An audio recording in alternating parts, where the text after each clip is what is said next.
ना इधर ना उधर, सीधे मुद्दे पर नजर। और क्या है आज की खबर, आप देखना शुरू कर चुके हैं न्यूज़ 18 आपके पुनीत के साथ।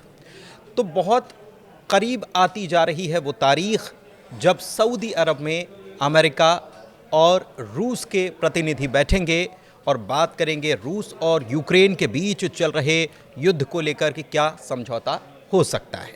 इस बीच इंतज़ार उस बात का भी हो रहा है कि कब ज़ेलेंस्की ट्रंप के पास जाएंगे और डील पर साइन करेंगे। लेकिन ये तारीख जैसे जैसे नज़दीक आती जा रही है, इस बीच बहुत कुछ उथल पुथल चल रही है और रूस ने हमले भी तेज़ कर दिए हैं। इसके मायने क्या हैं, क्या होने जा रहा है आगे, क्या संभावनाएं नज़र आ रही हैं, इसी पर बात करने के लिए आज हम आपके साथ मौजूद हैं और मेरे साथ मेरे वरिष्ठ सहयोगी अंकुर जी भी मौजूद हैं। सीधे उनसे बात करते हैं, ये क्या होने जा रहा है सर। और जैसे जैसे वो डील की तारीख या मुलाकात की तारीख नज़दीक आती जा रही है, रूस अटैकिंग होता जा रहा है, बहुत तेज़ हमले कर दिए उसने। देखिए पुनीत, जब हम किसी के साथ एंगेज होते हैं तो कहा जाता है कि अपने सारे पत्ते एक साथ नहीं खेलने चाहिए, एक साथ नहीं फेंटने चाहिए।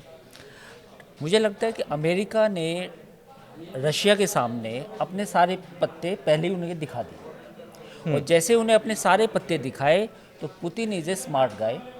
वो एक स्मार्ट प्रेसिडेंट हैं, इतने सालों से लंबे वक्त से रशिया के प्रेसिडेंट बने हुए, तो उन्हें मालूम है कि अमेरिका की कमजोरी कहाँ है और अमेरिका को मुझे कैसे डील करना है। तो उन्होंने उसका फ़ायदा उठाया और फ़ायदा उठा के यूक्रेन के जितने हिस्से थे, ख़ास तौर पे वो एरियाज़ जहाँ पे फ्रंट लाइन के पास हैं, तो उन पर अटैक और तेज़ कर दिया और साथ ही लैंड ग्रैब, यानी कि जितना ज़्यादा हिस्सा मेरे पास आ जाए उतना बेहतर होगा।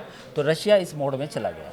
तो ये कोई भी जैसे भी आपने देखा होगा, किसी भी आप डिफेंस एक्सपर्ट की बात ले लें पूरी दुनिया में, वो भी जानते हैं कि जब आप नेगोशिएशन में होते हो तो आपको सारी बातें अपने मन में रखनी पड़ती है कि मुझे नेगोशिएट करनी है तो कैसे करनी है। लेकिन इस बार ट्रंप ने शायद, मुझे जो लगता है कि एक गलती की कि जो जेलेंस्की को नीचा दिखाया, तो कहीं ना कहीं रशिया को लगता है कि अमेरिका और रशिया के बीच में जो डील होने वाली है वो होके रहेगी और इसमें जेलेंस्की का जो किरदार है वो बहुत कम होगा। तो इसी का फ़ायदा मुझे लगता है कि रशिया उठाने की कोशिश कर रहा है। एक बात इंटरेस्टिंग मैं आपको बताना चाहूँगा कि ट्रंप ने रॉबर्ट कियोसाकी के साथ एक किताब लिखी थी डील को लेके कि कैसे हम बिजनेस डील करें, और वो किताब काफ़ी फेमस भी हुई थी अमेरिका में और पूरी दुनिया में भी। लेकिन मुझे ऐसा लगता है कि ट्रंप को ऐसा जो ज़्यादा आत्मविश्वास है कि मैं बहुत अच्छा डील मेकर हूँ, शायद इस मामले में मुझे नहीं लगता। अब देखना होगा, इंतज़ार करना पड़ेगा, 1-2 महीना और लगेगा कि सच में ट्रंप के पास कोई ट्रंप कार्ड था या फिर इस डील में शायद ट्रंप मात खा जाए। बड़बोलापन भारी पड़ गया। शायद हो सकता है मुझे, क्योंकि अभी जो सिचुएशन लग रही है उसमें कहीं से भी ऐसा नहीं लग रहा कि अमेरिका का अपर हैंड है।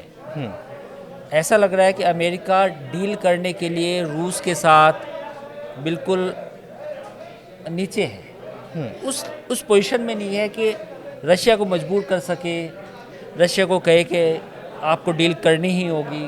वो पोजीशन कतई नहीं लगी। मतलब रशिया पावरफुल ऐसे भी है, मैदान में भी पावरफुल है और ऐसे भी स्ट्रैटेजिकली भी पावरफुल अभी है। फिलहाल जो टेबल है, जो नेगोशिएशन की टेबल है, उसमें कहीं से ऐसा बिल्कुल नहीं लग रहा कि रशिया कमज़ोर है। क्योंकि जो सऊदी अरब में जो बातचीत होने वाली है उसमें अब दूसरी बार जेलेंस्की को बुलाया गया है और जेलेंस्की को बुला के इस बार ये कहा गया है कि आप खामोश रहिएगा, हम डील कर रहे हैं, लेकिन आप इस बार मौजूद रहिए। आप कह रहे थे कि हमको बुलाते नहीं है। आपको बुलाते नहीं है तो आप आ जाइए। हाँ। इस बार आएंगे वो, क्राउन प्रिंस MBS से भी मिले हैं। लेकिन पॉइंट ये है कि जेलेंस्की का रोल बिल्कुल कम होगा, अमेरिका ही पूरा नेगोशिएट करेगा रशियन काउंटर पार्ट के साथ। लेकिन अब देखना होगा कि अमेरिका की बात में दम होगा या रशिया अपनी ज़्यादा से ज़्यादा बातें मनवाएगा। एक चीज़ और है कि रशिया जिस तरीके से अटैक कर रहा है, 20% हिस्सा तो उसने यूक्रेन का कब्जा कर रखा है और ऐसा लग रहा है कि वो जब तक ये डील होती है 25 या उससे ज़्यादा हिस्से पर उसका कब्जा हो जाए। लेकिन ये फ़ायदा रशिया को अमेरिका से कहीं ना कहीं मिल रहा है क्योंकि इंटेलिजेंस शेयर नहीं की जा रही है यूक्रेन के साथ। देखिए, ये तो एक गेस्चर्स होते हैं कि जब हम किसी को नेगोशिएशन की टेबल पे लेके आए तो मैं कह दूं कि चलिए मैं आपका ये काम कर देता हूँ, चलिए मैं आपका ये काम कर देता हूँ, जल्दी से इस काम को निपटाते हैं, कोई बात नहीं, आप मेरे साथ साथ देंगे यानी कि रशिया को एक तरह से लुभाने की कोशिश कर रहा है कि आप आइए नेगोशिएशन कीजिए, आपको फ़ायदा ही फ़ायदा है। तो ये बातें हैं। लेकिन दूसरी बात आपको समझ में आनी चाहिए कि इस पूरे किरदार में एलन मस्क भी एक बड़ी पार्टी है। एलन मस्क का आपने बयान देखा होगा, उन्होंने कहा कि मैं स्टारलिंक के सैटेलाइट बंद कर दूंगा, हाँ, बटन दबाऊंगा और बटन दबा दूंगा, और हाँ। यूक्रेन को जो यूक्रेन का जो सैटेलाइट का जो फ़ायदा होता है अपने वॉर जो टॉर्न एरियाज़ में या फिर कम्युनिकेशन में, वो रुक जाएगा। तो ये तरह तरह की बातें दोनों तरफ से की जा रही हैं। जेलेंस्की को धमकाया जा रहा है कि भैया हम बटन बंद कर देंगे, रशिया को ये कहा जा रहा है कि आइए हमारे साथ नेगोशिएट करिए, हम आपको कहीं और डील दे देंगे, कुछ और तरीके से डील दे देंगे, आप यूक्रेन की लड़ाई ख़त्म कीजिए। तीसरी बात, ट्रंप ने एक बयान दिया अभी कुछ घंटे पहले कि जो बाइडन ने जो रशिया को जो पैसे दिए वो ऐसे दिए जैसे किसी बच्चे से कैंडी ली जाती है। यानी कि जो पैसे लिए गए अमेरिका से, यूक्रेन ने जो पैसे लिए वो ऐसे लिए जैसे किसी बच्चे से कैंडी चुपचाप ले लो और बच्चे को पता ना चले। आमतौर पे आपने देखा हो कि जो बच्चे होते हैं उनसे आप ऐसे उनको बहका के उनसे टॉफ़ी ले लीजिए और वो कुछ भी नहीं कहेंगे। तो ट्रंप ने ये कहा है कि बाइडन को बच्चा समझ के यूक्रेन ने इतने $250 अरब ले लिए। ये आज का बयान है। इसके साथ ही एलन मस्क ने जो कहा सैटेलाइट्स को लेके कि स्टारलिंक के जो सैटेलाइट्स यूक्रेन में हैं, जो पूरा उसको सपोर्ट कर रहे हैं, वो हम बंद कर सकते हैं अगर यूक्रेन इसी तरह अपनी चीज़ों पे अड़ा रहा। लेकिन इस पूरे घटनाक्रम में एक थर्ड पार्टी जो है जिसको हम इग्नोर कर रहे हैं वो है यूरोपियन यूनियन। अब यूरोपियन यूनियन को लग रहा है कि एक ट्रंप तो था ही जिससे हम उलझ रहे थे, अब ये मस्क भी आ गया। तो यूरोपियन यूनियन के कई नेताओं के ऐसे बयान आए हैं उन्होंने कहा है कि ट्रंप यूरोप से दूर रहें, यूरोप को समझना आता है, अपनी समस्याओं को सोल्व करना आता है, तो वो हमारे आंतरिक मामलों में हस्तक्षेप ना करें। ये यूरोप के नेताओं का बयान आ जाए। पोलैंड की तरफ से जो आप कह रहे हैं, इसमें मैं ऐड ऑन करना चाह रहा हूं कि पोलैंड की तरफ से एक तो मस्क को जवाब दिया गया और ये कहा गया, जब उन्होंने कहा कि मैं स्टारलिंक के वो एक बटन दबाऊंगा और बंद हो जाएगा, तो जवाब दिया गया कि भाई हम इसका पे करते हैं, इसको पेमेंट करते हैं इसके लिए, और वो यूक्रेन के लिए पोलैंड पे करता है। हालांकि एक कंपनी है, मुझे नाम याद नहीं आ रहा, यूरोप की कंपनी, उसने कहा कि अगर मस्क बंद करेंगे तो कोई बात नहीं, हम आपको सर्विस देंगे। हाँ, लेकिन फिर मस्क ने दिलचस्प बात यह है कि विदेश मंत्री को ये कह दिया कि चुप रहो छोटे आदमी, मतलब शट अप। हाँ, ये उन्होंने कह दिया, और ये भी कहा कि मेरा कोई तोड़ नहीं है, स्टारलिंक का कोई तोड़ नहीं है। तो अगर मस्क ये बात कहते हैं तो ये क्या वो धमका रहे हैं या पूरी दुनिया को कुछ संदेश देना चाह रहे हैं? क्योंकि मस्क अभी इसलिए भी चर्चा में है क्योंकि मार्को रूबियो से भी उनकी कुछ बहस हो गई, वहाँ पर मीटिंग जो हुई उसमें भी बहस हो गई। तो ये सब जो चीज़ें चल रही हैं और ये सब मीडिया के सामने हो रहा है, देखिए ये दिलचस्प है, किया जा रहा है या हो रहा है? देखिए मार्को रूबियो अभी जो ये मीटिंग होने वाली है सऊदी अरब में, इसमें भी वो अहम किरदार हैं। आपने देखा होगा कि जब व्हाइट हाउस में वो प्रेस कॉन्फ्रेंस हुई थी तो मार्को रूबियो ऐसे बैठे थे, बिल्कुल ऐसे बैठे थे, वो सोच रहे थे ये क्या हुआ। जैसे हमने यूक्रेन की जो एम्बेसडर थी उसका फोटो दिखाया, हाँ। वो वायरल हुआ, वो ऐसे बैठी हुई थी, तो मार्को रूबियो थे वो भी बिल्कुल ऐसे बैठे हुए थे, वो समझ नहीं आ रहा था क्या हो रहा है।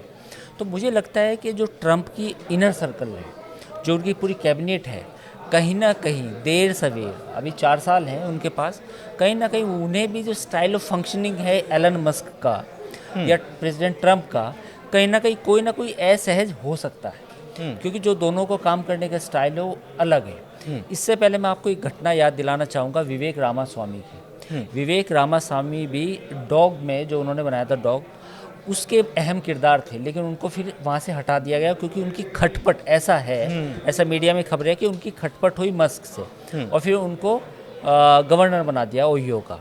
तो पॉइंट ये है कि जो इस तरह का स्टाइल ऑफ फंक्शनिंग है, तो पूरी दुनिया में जो पॉपुलिस्ट लीडर होते हैं वो इसी तरह काम करते हैं। उनका तरीका यही होता है कि जो मैं बोल रहा हूँ वो सही है, और मैं देखो मुझे इतने % वोट मिले हैं, मेरे के पास इतनी मेजोरिटी है, तो जो मैं सोच रहा हूँ, जो मैं कर रहा हूँ वो बिल्कुल सही है। तो ये पूरा फिनोमेना है। तो ट्रंप जो कर रहे हैं, मस्क जो कर रहे हैं, वो बिल्कुल ऐसे ही कर रहे हैं।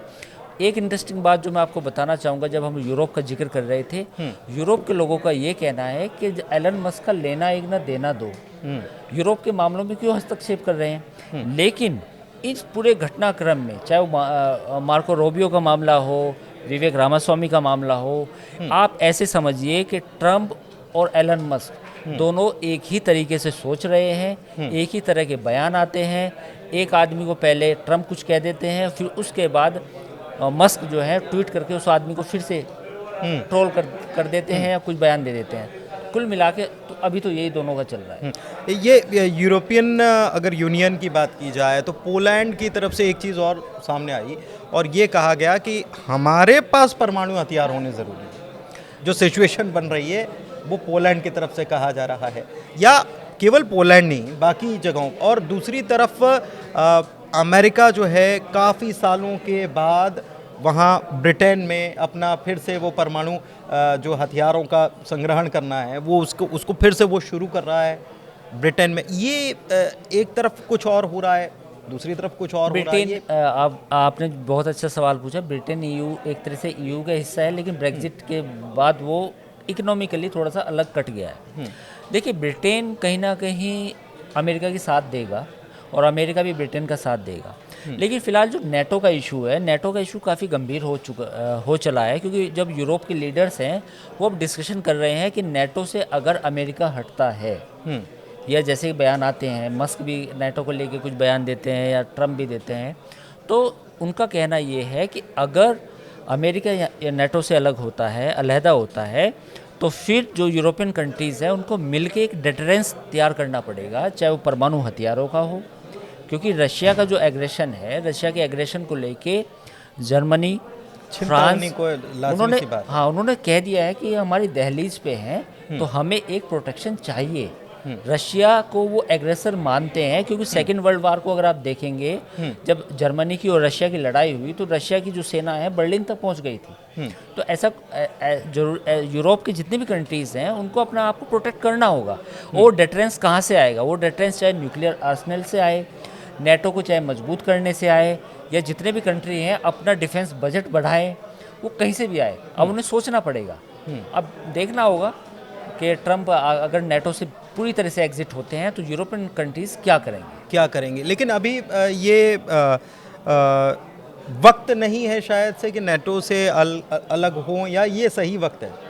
देखिए, इसमें दो तीन चीज़ें हैं जो मुझे लगता है कि जो ट्रंप की कार्यशैली है वो लोगों को धमकाने की ज़्यादा है, लोगों को डराने की ज़्यादा है, और एक्शन की कम है। तो उनका कहना ये है कि जो मेरा रुतबा है, जो डॉलर की इकोनॉमी है, जो अमेरिका का रुतबा है, वो रुतबा कायम रहे, वो चाहे प्यार से कोई बात मान जाए या डर के मान जाए। तो मुझे लगता है कि नेटो को अमेरिका पूरी तरह डेड नहीं करेगा, ये मेरा पर्सनल ओपिनियन है। उसकी वजह साफ है कि ऐसा नहीं है कि रशिया या चाइना का कोई ख़तरा नहीं है। मैं आपको एक इंटरेस्टिंग बात बताऊं कि आज रशिया, ईरान और चाइना की जो डिफेंस फोर्सेस थी वो आपस में संयुक्त अभ्यास कर रही थी। एक एक्सरसाइज जो रूटीन एक्सरसाइज होती है वो कर रही थी। जब ट्रंप से पूछा गया कि these three countries are doing some defence exercise, what do you think, तो ट्रंप ने कहा कि we are stronger all three, यानी कि हम इन तीनों से ज़्यादा स्ट्रॉन्ग है। तो मुझे लगता है कि लॉन्ग टर्म में तो अमेरिका को भी पता है कि रशिया के साथ वो दोस्ती तो नहीं हो सकती। रशिया के साथ अगर चाइना को कम करना है, या रशिया के साथ भी जो पुराना इतिहास रहा है कोल्ड वॉर का, तो मुझे लगता है कि नेटो डेड नहीं होगा। ये यूरोप को थोड़ा सा एक रिजिक करने की बात है, एक हिला दो थोड़ा सा। रशिया जो यूरोप के जो यूरोपियन जो नेशंस हैं वो आपस में थोड़ा सा सख्त में आ जाए, उनको लगे कि हाँ अमेरिका हमें मदद कर रहा है, अमेरिका की नमस्ते करने लगे। अल्टीमेट थिंग तो वो बिजनेस बैलेंस करने की वाली बात है कि सब पूरी दुनिया बिजनेस से चलती है। एक चीज़ और है कि कनाडा में बदलाव हो गया और मार्क कार्नी आ गए हैं। उन्होंने आते से एक बात कही और उन्होंने कहा है जो कनाडा के ऊपर जो टैरिफ लगाने के फिर उसके बाद पहले लगाया, फिर हटाया, फिर लगाया, फिर वापस उसको होल्ड कर दिया। मार्क कार्नी ने कहा है कि हम अमेरिका को उसी अंदाज में जवाब देंगे और पछाड़ कर रहेंगे। तो ये भी देखिए, ये सब साथ में है ना। अभी भले ये खबरें अलग हो, लेकिन ये सब साथ में खड़े होकर अगर ये कर रहे हैं तो क्या प्रेशराइज करने की कोशिश हो? देखिए, अजीब सी सिचुएशन बनाई है ट्रंप ने। ग्रीनलैंड को कह दिया कि वो भी हमारे साथ आने वाले हैं। ग्रीनलैंड में विरोध शुरू हो गया। कनाडा की जब आपने बात की तो आपको मालूम है कि जो कनाडा के स्टोर्स हैं वहाँ पे अमेरिकन विस्की रखी है, स्ट्रॉबेरी रखी है, लोग खरीद नहीं रहे। लोगों अंदर विरोध शुरू कर दिया। है ना, सेंटीमेंट आ गया कि अमेरिकन प्रोडक्ट का बाइकआउट करो। तो मुझे लगता है कि ये उथल पुथल पूरी दुनिया में जो मची हुई है वो अभी रहेगी। 6 महीने लग सकते हैं, 8 महीने लग सकते हैं, जब तक ट्रंप को या अमेरिका को या मस्क को नहीं लगेगा कि हमारे कुछ टारगेट्स या जो जिन वादों को लेके वो आए थे, जिन बड़े बड़े सपने उन्होंने दिखाए थे, पॉपुलिस्ट लीडर जो ट्रंप हैं, उन्होंने कहा था मैं सब कुछ ठीक कर दूंगा, मैं पुराना जो अमेरिका का इतिहास है, जो गौरवशाली इतिहास है, वो वापस लेके आऊँगा। तो जितने भी सपने दिखाए थे, उन सपने को जनता के सामने ये प्रेजेंट करना है कि देखो मैं कर रहा हूँ और मैंने आधे कर दिए। तो जब उन्हें थोड़ा सा आभास हो जाएगा तो तब शायद थोड़ा माइल्ड हो, तो तब कनाडा भी थोड़ा ठंडा पड़े, बाकी जो नाटो है, नाटो फिर से रिवाइव हो, या फिर रशिया यूक्रेन युद्ध बंद हो जाए। तो मुझे लगता है कि फिलहाल लेकिन शॉर्ट टर्म टारगेट में तो पूरी दुनिया में वॉलेटिलिटी रहेगी रहेगी। एक आखिरी सवाल कि ऐसे अमूमन बड़े जब फैसले होते हैं या बड़े मुद्दे जो होते हैं उनको सुलझाने की जब कोशिश होती है तो कोई भी राष्ट्राध्यक्ष होते हैं धीरे धीरे क्योंकि उनके पास समय भी होता है और धीरे धीरे मुद्दों को, लेकिन ट्रंप ने आते से इधर भी पासा चला है, इधर भी प्यादा आगे बढ़ा दिया है, इस तरफ भी उन्होंने गोटी आगे बढ़ा दी है। तो ये सब एक साथ जो कर रहे हैं इसकी वजह से बहुत ज़्यादा उथल पुथल हुई है। देखिए, इसमें 2-3 चीज़ें हैं। ट्रंप का जो पहला कार्यकाल था, उस कार्यकाल में ट्रंप ज़्यादा काम नहीं कर पाए। ट्रंप का आरोप ये था कि जो वहाँ का एस्टेब्लिशमेंट था, डीप स्टेट था, उसने उन्हें काम नहीं करने दिया, ब्यूरोक्रेसी हावी थी। तो ट्रंप फैसला लेते थे लेकिन कहीं ना कहीं पलट जाते थे, चाहे उसमें मैक्सिको की दीवार हो, चाहे वो उसमें इलीगल इमिग्रेंट्स का मामला हो। तो जितने भी फैसले थे उन सभी फैसलों में ट्रंप को लगता था कि उतनी आज़ादी नहीं है। अब जो रिपब्लिकन्स दोबारा आए हैं, ट्रंप वापस आए हैं एक थम्पिंग मेजोरिटी के साथ, तो अब ट्रंप को लगता है कि मेरे पास 4 साल हैं, तीसरी बार मैं राष्ट्रपति नहीं बनूंगा, तो इन 4 साल में मैं जल्दी से काम करूं। लेकिन इसके पीछे जो दिमाग है, जो मुझे लगता है कि जो राइट विंग है, जो कंजर्वेटिव्स हैं, जो ये समझते हैं कि ट्रंप जो एक नींव रखेंगी, उस नींव के बाद जो सेकंड टर्म होगा वो भी रिपब्लिकन्स का होगा, और उसमें हो सकता है कि एलन मस्क अमेरिका के राष्ट्रपति का चुनाव लड़े। तो मुझे लगता है कि ट्रंप एक बुनियाद रख रहे हैं, एक कंक्रीट रख रहे हैं, और वो कंक्रीट इतनी सॉलिड होगी कि जो रिपब्लिकन्स हैं, कंजर्वेटिव हैं, राइट विंग हैं, वो सब अमेरिका की राजनीति को एक लंबे समय के लिए रिपब्लिकन की तरफ झुका के रखें।